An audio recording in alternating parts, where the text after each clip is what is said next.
Mesdames et messieurs, bonsoir. J'espère que vous avez passé une excellente semaine malgré le passage du cyclone Irène tout près de nos côtes. Mais soyez rassurés, il n'y a aucun système tropical qui menace la Caraïbe pour l'instant. En effet, la dépression tropicale numéro 10 qui s'est formée hier se déplace vers l'ouest-nord-ouest et devrait éviter le bassin des Caraïbes. De toute façon, les conditions sont marginalement favorables et ce système devrait se dissiper dans les 4 à 5 jours à venir. Quant au cyclone Irène, il se déplace vers l'ouest, vers le nord-nord-est en direction de la côte des États-Unis, comme vous le savez tous. Il devrait causer une catastrophe majeure. En effet, ce système arrive au mauvais moment, car après avoir affecté les côtes de la Caroline du Sud, il devrait arriver sur les États de New York, du New Jersey et de la Nouvelle-Angleterre au plus mauvais moment, c'est-à-dire à la marée haute. Donc, l'onde de tempête devrait se superposer et provoquer une marée de tempête de 6 à 12 pieds. En effet, lorsque l'onde de tempête d'un ouragan provoquée par les vents et la baisse de pression à l'intérieur d'un système tropical se superpose à la marée de tempête, la marée haute, nous avons une onde de tempête et cette onde de tempête peut provoquer des dégâts catastrophiques. Et c'est une onde de tempête de 6 à 12 pieds attendue sur les États de New York, de la Nouvelle-Angleterre et du New Jersey. Pour ce qui nous concerne, le cyclone Irène aura toujours des conséquences sur la région, mais ce sont surtout des conséquences positives. Puisqu'après le passage d'un cyclone de l'envergure d'Irène, cyclone de catégorie 2 ou 3, les vastes mouvements convectifs de l'atmosphère qui provoquent de forts courants ascendants,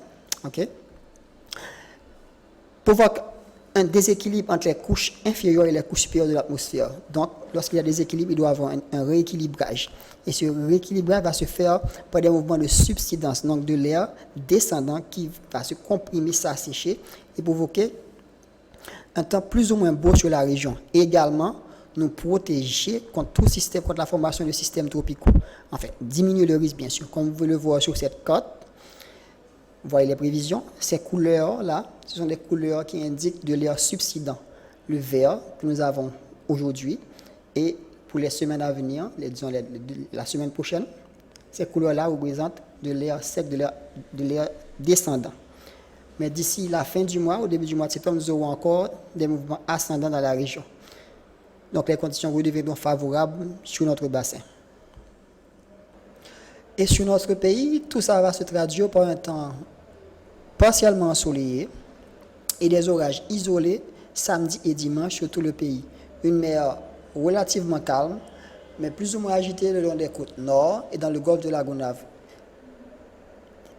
Les orages peuvent être violents près des côtes sud, surtout lors des activités d'orage.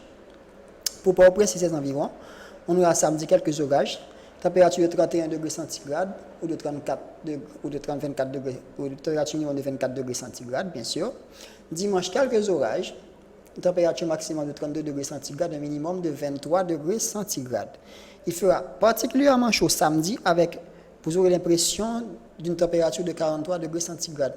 Donc il faut prendre des petites précautions, s'hydrater, surtout les jeunes et les vieillards.